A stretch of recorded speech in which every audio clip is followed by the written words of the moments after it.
School start అయిపోయాయి. ఇంకా పేరెంట్స్‌కి గూడా కష్టాలు మొదలయ్యాయని నా ఫీలింగ్. సో, స్కూల్ స్టార్ట్ అయ్యాయంటే ఫస్ట్ మన టాస్క్ ఏంటి? ఇలా కవరింగ్ చేయడం.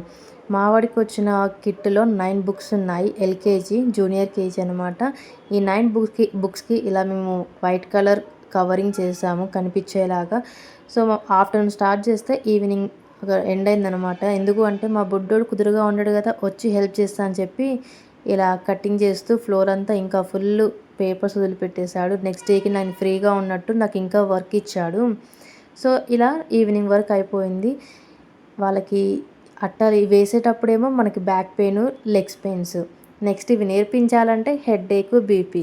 సో, ఇది పేరెంట్స్‌కి కామన్ అనమాట. ఏదైనా సరే వాళ్ళకి నేర్పించాల్సిందే. వాళ్ళతో పాటు మనం గూడా ఇప్పుడు చదువుతున్నట్టుగా ఫీల్ అయిపోవాలి. నా చిన్నప్పుడు నేను ఇంత కష్టపడలేదు. మా డ్యాడీ నాకు కవరింగ్ చేసేవాడు ఎప్పుడు బుక్స్‌కి. ఇప్పుడు నా కొడుకు కోసం కష్టపడాల్సొస్తుంది. అంతే గదా! మనం చిన్నప్పుడు మనం ఏం చేసుకోకపోయినా మన పిల్లల కోసం ఇప్పుడు మనం అన్నీ చేయాల్సిందే. సో, వాళ్ళకి ప్రతీదీ నేర్పించాలి, చేయించాలి, చూపించాలి. వాళ్ళకి స్కూల్‌లో సెలబ్రేషన్స్ అయినా, థీమ్స్ అయినా ఏదైనా సరే మనం వాళ్ళతో పాటే జర్నీ చేస్తూ వెళ్ళిపోవాలనమాట. ఒక రకంగా వాళ్ళతో పాటు వాళ్ళు ఏ క్లాస్ చదివితే మనం గూడా అదే క్లాస్ చదువుతున్నట్టుగా ఫీల్ అయిపోవాలి. సో, ఈ కిట్ మొత్తం ఇలా ఉంటుంది.